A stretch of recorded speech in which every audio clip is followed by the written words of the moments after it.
Yo, what's up, you beautiful soul? Today we're going to be talking about an advanced concept, which I name it buy-ins. So let's talk about buy-ins and what are they? First of all, what I want to explain to you is the more invested a person is into a particular product, a service, the more likely they are going to buy it. That's why you can test drive a Tesla, for example, whenever you want for free, because when you actually test drive it, you are doing a buy-in.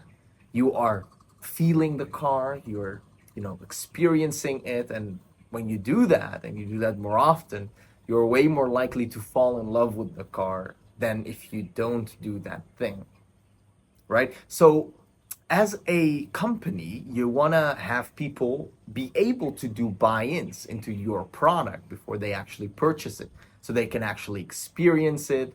And from the other person's perspective, like from the prospect, when they are buying into something, they are way more likely to follow up with actually purchasing the full thing in the end, because they also feel like they've already invested X amount of time into X product or X experience. It's really simple. Like, for example, I remember one time I wanted to buy a second-hand car, and it was extremely far away. Because it was so far away and I drove so far for it, when I was there, even though the car had a couple of things that I didn't like, I still got it because I felt like, I traveled all this distance, so might as well get it.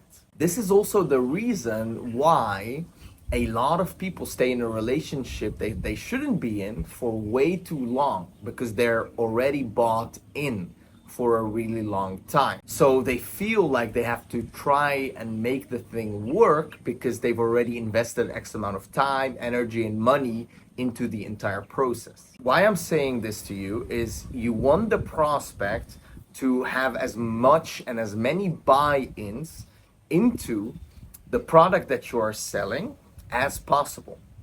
So this comes before the call. For example, prospect books in a call. You text them on Instagram or on WhatsApp, and you're like, hey, have you checked out this video of the business owner, for example?